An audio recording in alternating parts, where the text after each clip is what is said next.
Good morning, everyone, and welcome to Ninja Turtles The Next Mutation Reactions. I'm Fred. If you are new to the channel, I'm glad that you found us, and if you are a returning viewer, I'm glad that you're back. For those who are new here, who don't know how I do things, I do a full watch through of the episode. You get my running commentary on. I tend to talk full motor mouth for the most part. Anything that I reaction notice, you're gonna know what the reactions, my instant reaction to it is what's it going to be. And I do this because we have the display up here. I do the display capture. It's blurred, and we have the obligatory thing here to avoid the DMCA stuff, so you will know exactly where I am in the episode at any time. So as soon as I start the episode, if you're finding, I believe the episodes can be found on YouTube if you know where to look. If you're lucky enough to have the keys, even better. You know where you know when I'm pressing something on the DVD menu to go to the episode menu. Don't know that. Obviously, we'll do a discussion at the intro here. Get my full commentary, my reactions, and of course, at the very end, we do a discussion. It's kind of like why I have this almost as a incomprehensible podcast, and oh, it's way. Um. Anyway, I would say, what do I remember from the previous episodes? But we're in a five-parter. We're doing episode 4 today, East West Part 4. So it's going to open with a recap, so I don't have to. But but to be fair, what I do remember, since it's been a week since I last watched an episode again in real time. Y'all are seeing this like a couple months after the fact. The Dragon Lord is free. The dragons kind of had the upper hand in the first battle with the turtles, but this being a Saban live action series, yes, the one like win of sorts that the villains get does not last very long, as the tables will be turned with something or other. A five-parter, kind of like, yeah, by the end of the five-parter, the turtles are going to have the upper hand, then settle into the status quo for the remainder of the series. So with that said, I'm going to get down into watching Quest Part 4.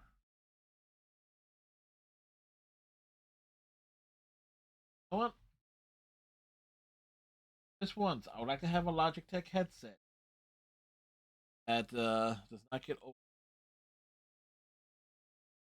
overtangled when you just leave it laying. Alrighty, East meets West, Part 4, here we go.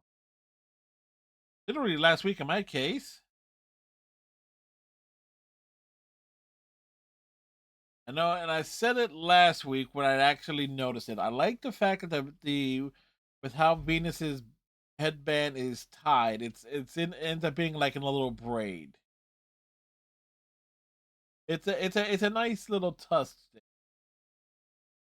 Dragon minions leave a lot to be desired. Like barely more than a step up for how the Foot Clan soldiers.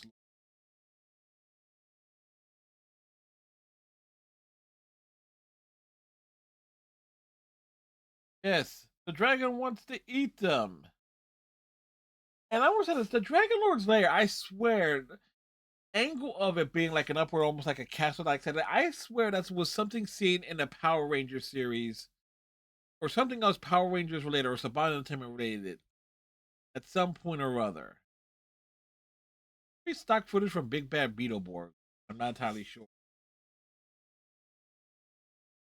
Not Mask Rider.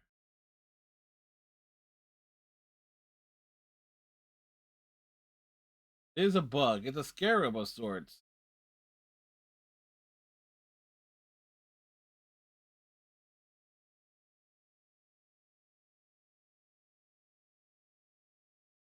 So Wick is a bit of a alchemist, chemist, potion maker.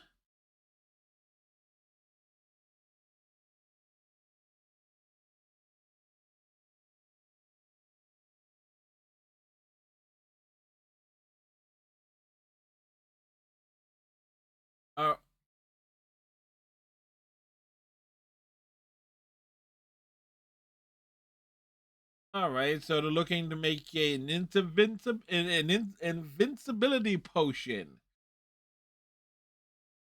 Wick is going to be motivated to come up with it. Otherwise, he's going to be eaten. So that's going to be the running thing with the Dragon Lord. It's like, you know what? You either get the job done or I'm going to eat you. Uh, Morning light. Bow, bow, bow. You know what? As a fat man sitting down, he got to dance like this. Finding that the next mutation is not mentioned in the title intro and in lyrics at all.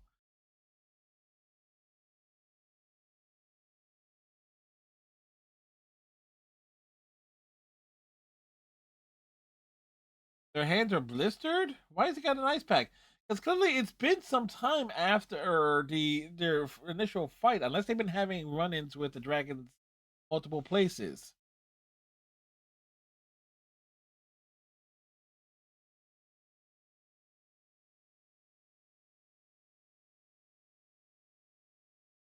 Turtle's temperature of 68.2. The dragons have hotter temperature, which is going to make them easier to track.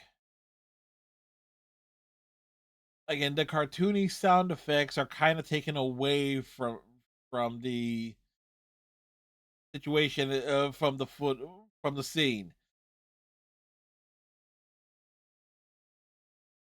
Like, what were they thinking?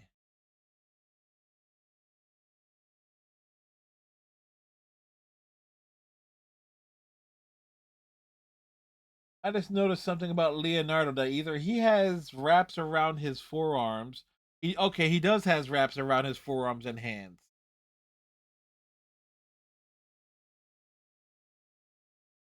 Wait, they've only had one fight against them, so and it's been enough time. Why was he having an ice pack? Raphael wanting to go off on his own is his thing.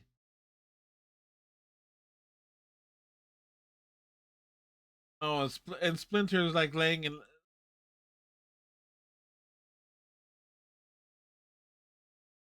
Splinter trying to talk reason. Wait, the Leo's taking a swipe at Raphael's feet when he's going up the damn ladder. What the hell? But Raphael does have a point here. That it's like, how can he learn about his enemy if they're doing is like, just waiting for Donatello to track him down? They are making use of Raphael riding on a motorcycle.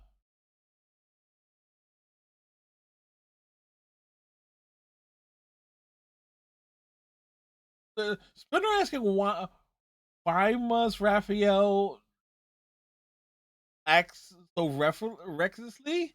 Like, what the hell? Splinter, you've kind of raised them.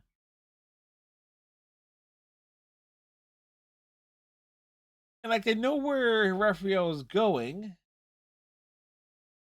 They could follow him outright, but no.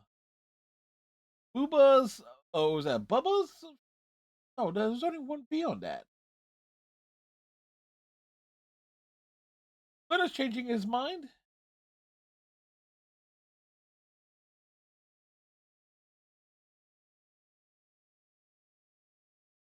So they can fight defensively. Splinter was actually going to let Raphael just go, and then like change his mind after fact. Says that, you know what, rest of you go too. Splinter's a bit of a dick here.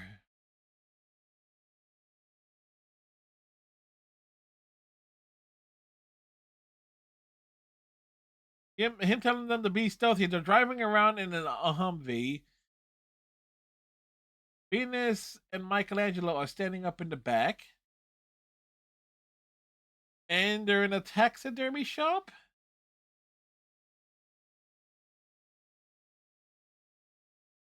They're looking for a femur.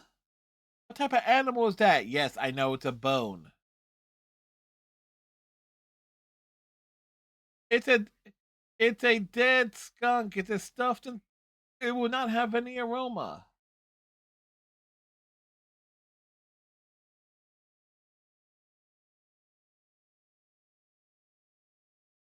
What would a taxidermy shop or warehouse have tiger bones? Raphael actually looks kind of stoned on a shirt.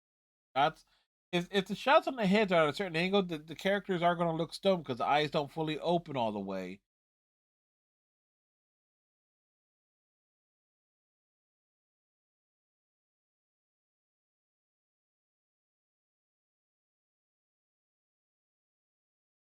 Okay, so once again, Raphael is in an overwhelming odds fight.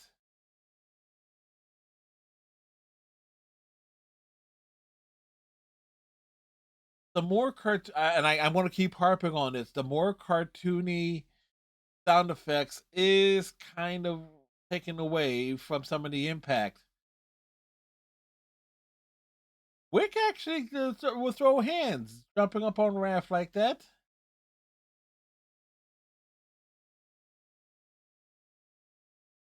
He's bouncing Wick like a basketball. Okay, we'll allow it.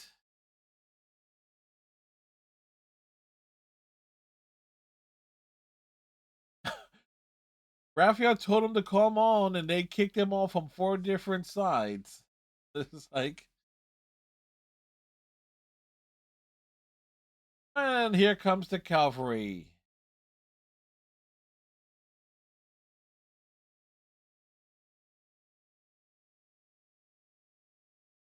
Dragons are hatched from dinging eggs.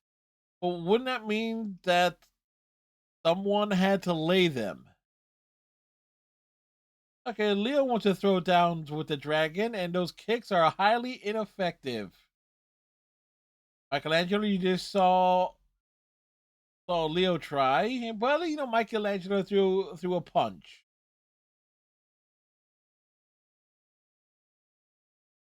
Oh, they're gonna try and double team him, and in a highly ineffective. The Dragon Lord's a tank.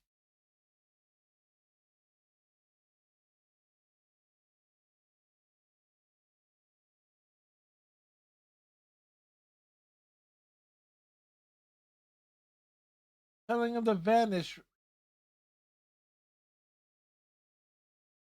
Oh, wait a second. They just undermined the Dragon Lord there by having him slip on some golf balls as the turtles make their escape. They just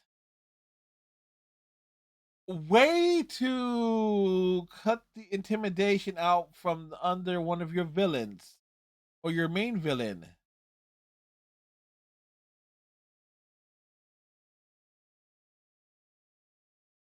I mean, I get that they needed to escape, but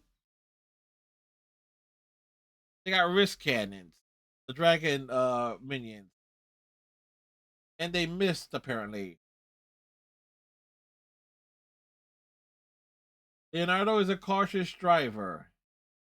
They see that he stopped, and the dragon enemies with these wrist cannons can't hit the broadside of a turtle shell.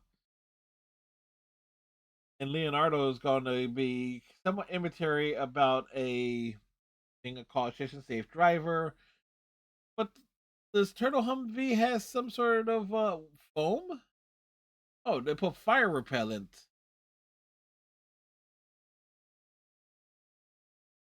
But there's some weirdness there.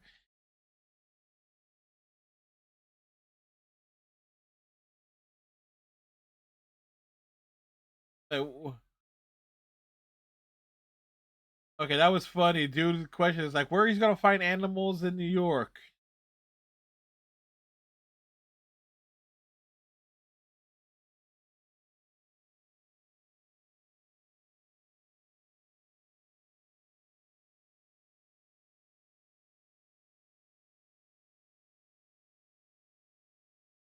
He's gonna become the ultimate warrior. He's gonna become Jim Hellwig. Considering how they undermine the Dragon Lord himself,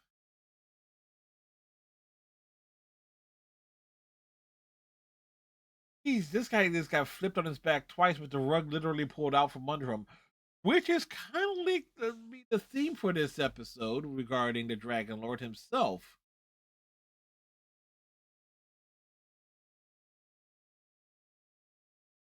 Meanwhile, more stock footage of New York.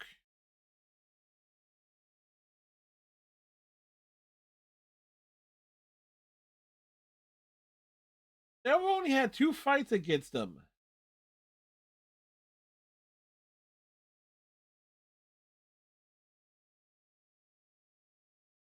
They're the one thing like the simple evil of the Shredder.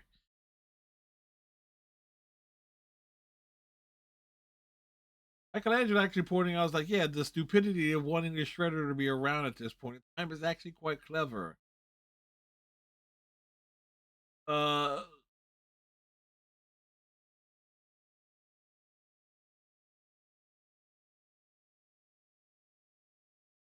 Going to the Bronx, the Bronx Zoo. Where else are they going to find animals? Michelangelo actually saying the reptile house full of babes. Uh,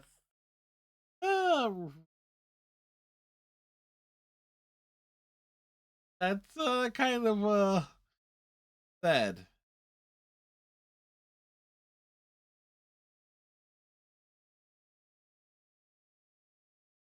Raphael is not incapable of following the he's not incapable of following the Ninja Code.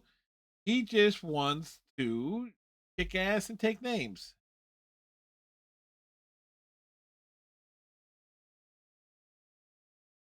Michelangelo doing? Running back. Oh, what did he forget? Ice cream.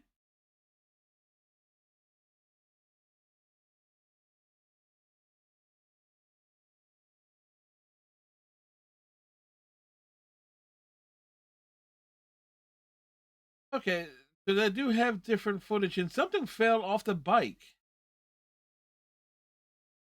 Oh, literally, Raphael's muffler fell off.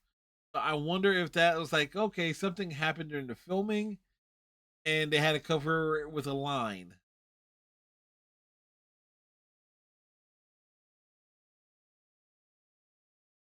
Garlic ice cream sounds awful.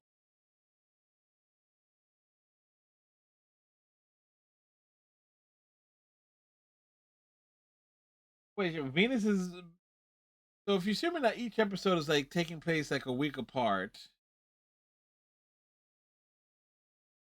Venus already has been assigned chores. Otherwise, Donatello's saying he will do her chores for a week if she lets him analyze the powder that she makes no sense.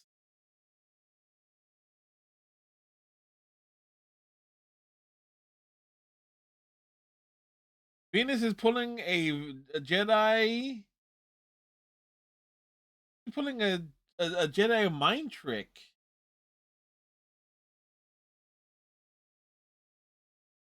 He has a license for versatility there, which is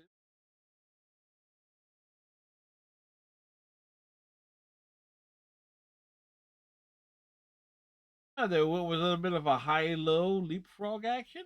That kind of works with Donnie and Mike.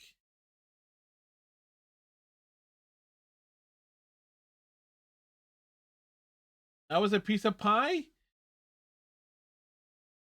They,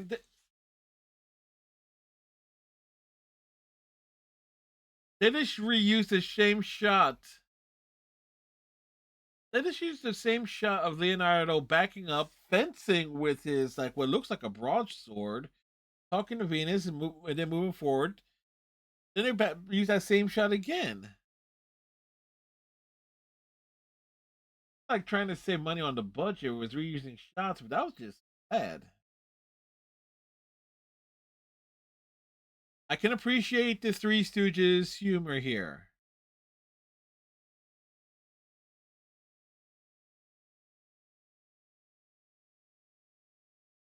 All right, they're definitely leaning more into Ninja Turtles 2 Secret of the Ooze in terms of some of the combat tactics.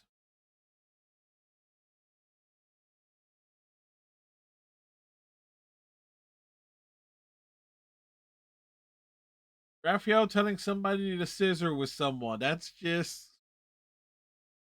Nobody thought that line through.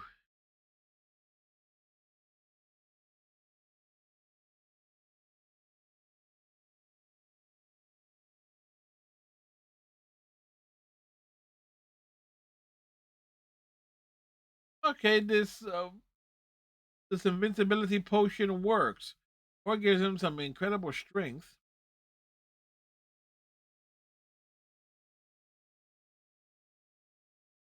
So he's no longer unstoppable with that scarab being knocked off. Uh, the turtles actually have a victory. What's Leo gonna check on? Leap over a fence. What you doing here, bud? What you looking for? Oh, checking on the turtles. And Leo's gotten jumped.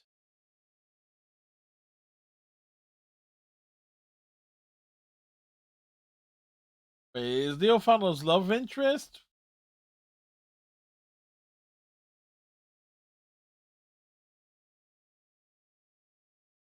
That was kind of weird. Leo got jumped by a turtle, but it's not like the rank dragon minion that jumped on him. Pressed the advantage.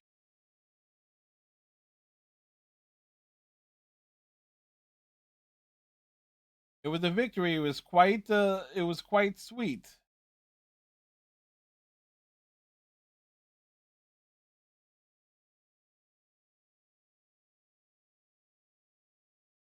So they've gotten like bruised up a bit, but there's a lot of complaining about like getting their asses.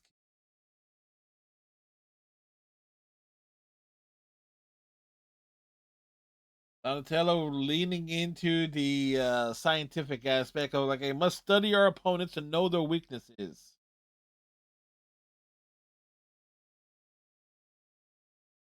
Yes, she knocked it off, and it's perfect for it to be analyzed.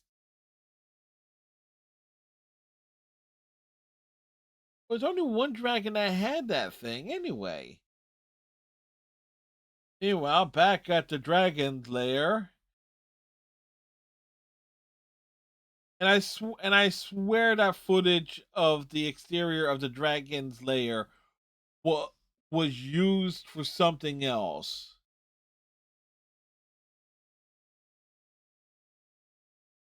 This guy is going to be killed.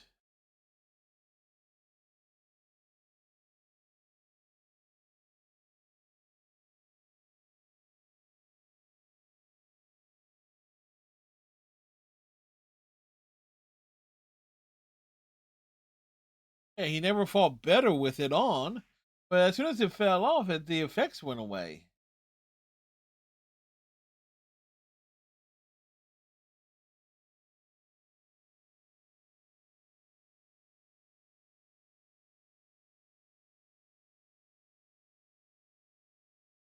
Wick is okay, the potion maker. Oh, we're gonna make another spider. All right, so it's definitely a build up there for part 5 for another throwdown. The end credits roll.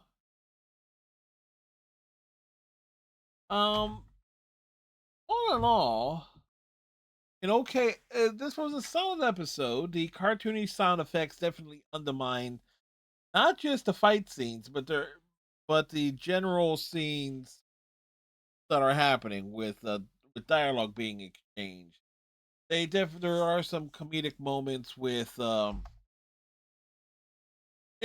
dragons. It was like the bit of the dragon lord is literally pulling the rug out from his chief combat minion, sending him flipping off onto his back twice. It was quite interesting. But we can't really forgive the Dragon Lord being instantly undermined by having him slip on golf balls, especially after seeing him take blows from Leonardo, Michelangelo, and then Raphael. It's like, why would they do that? okay, if the turtles are going up against him one on one, kind of show that he was a tank. It's like to show that like show that he's not infallible. In the few times, there was like what was it once where Lord Zed faced off against Tommy the White Ranger in I want to say season 3 of the show, and was basically able to hold it, just dominated the fight. And like never, I've never been a fan of seeing like the main villains being shown that vulnerable that early on, uh, as seen here. I mean, the Shredder in the if you go back and look at the original 5-parter for the '87 series, uh, the Shredder never was was always perceived as being a quite capable of a combat threat, and it's not as if he got like when the Turtles went head to head with him. I don't recall any instances he was where he got his comeuppance in terms of a straight combat situation, like one on one. Maybe I think there were a few like slapsticky fights like over the course of the series in the grand scheme. But early on, Shredder was like was not really presented as a nothing really silly happened to him very in the early going, other than him like whining to Krang about not wanting to conquer Dimension X. He wants to conquer Earth, but that's at the end of that initial 5-parter. But we're in part 4, and they've already undermined the Dragon Lord. So I find that disappointing. There, we got like a couple major combat segments here, and again the combat and the stunt work, especially when you consider the turtle suits, that's fine. Um, Raphael running off, getting his ass kicked is like it's a trope at this point with him. It has to be like the one meme that's coming out of like because it happens in the 1990 movie. It happens in Secret of the Ooze. Uh, this really happened in the Turtles 3.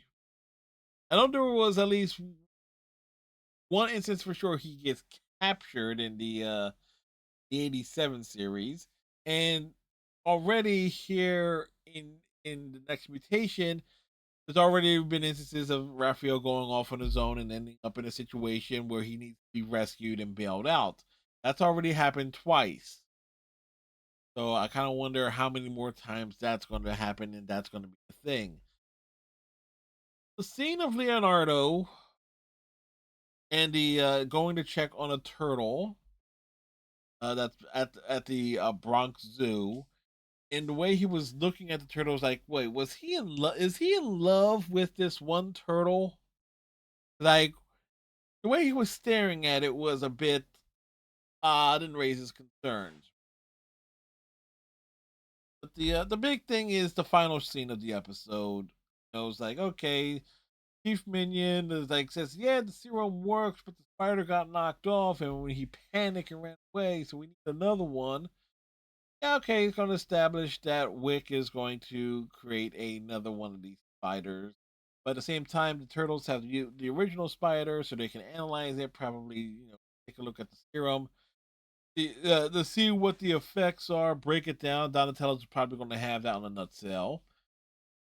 But it clearly is going to be setting up probably a race to get the components for this serum, or for the fifth, for the part 5 of the story arc, which we'll cover in the next video. But so the cliffhanger and the build up on that, all fine and dandy. Leonard comes across as a bit of a dick that he tries to reason with Raphael, seems exasperated by him, and it's like it takes him like time to realize, you know what? It's like it's probably best if y'all go out there and help them fight defensively. And like the best offense is a strong defense, yada yada. But Splinter just comes across as being a dick. Like, why must Raphael go off on his own? Well, Raphael is a turtle of action. You have raised him, so you will know at this point in time in his life that Raphael is not going to be one to sit still. He needs to do something, and so that Splinter does not come across in the best light here. Michelangelo is actually kind of reasonable, um, but Leonardo is also kind of a bit of a prick as well. But him and Raphael clashing is kind of a thing. Again, that's coming off of the 1990 series and Secret of the Use. That's just a clash that basically exists. It's not going to go anywhere. So with that said, we'll wrap this up here. Tighten your friendship bracelet. Stay safe. Like, comment, subscribe if you're so inclined. And if you want to toss a few bucks to help keep the light on the stuff, there's a PayPal link in the description below. We'll see you next week as we will wrap up the opening five-part story arc, and then afterwards we'll probably obviously we'll get into like the individual more standalone-ish episodes as we progress the series. Till next time, have a good one.